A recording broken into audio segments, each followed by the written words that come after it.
नमस्कार, मी ऋतुजा। ह्या बातमीपत्राला सुरुवात करण्याआधी जर का आपल्याला संपूर्ण कोकणातील आणि मुंबईतील लोकप्रिय JPR चॅनलचं आपलं कोकण हे चॅनल दिसत नसेल तर आजच आपल्या जवळच्या केबल ऑपरेटरशी संपर्क साधा आणि जाहिरातींसाठी सुद्धा खाली दिलेल्या नंबरवरती नक्की संपर्क साधा।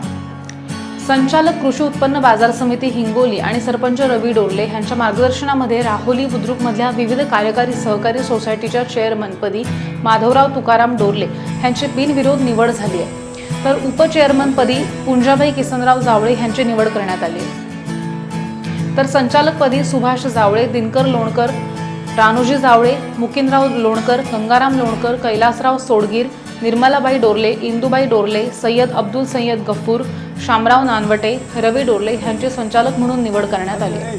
सहकार पणन वस्त्रोद्योग विभाग कार्यालय, सहाय्यक निबंधक सहकारी संस्था आणि सावकारांचे निबंधक कार्यालय ह्या ठिकाणी संबंधित पदाधिकारी यांची निवड करण्यात आली आहे। यावेळी निवडणूक अधिकारी VA गीते, सचिव VK ठोके, शेषराव ठाकरे हे उपस्थित होते।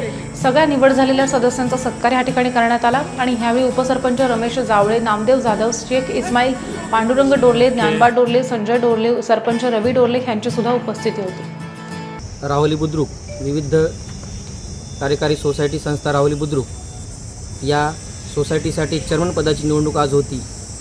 गेल्या काही दिवसापूर्वी सर्वांनी एकत्रित येऊन, सर्व गावकरी मंडळींनी एकत्रित येऊन बिनविरोध निवडणूक ही आपल्याला कशी करता येईल या उद्देशाने सर्वांनी जवळपास 12 सदस्य सर्वांच्या मताने 12 सदस्य हे बिनविरोध केले आणि त्यानंतर एका सदस्यासाठी ही निवडणूक झाली होती।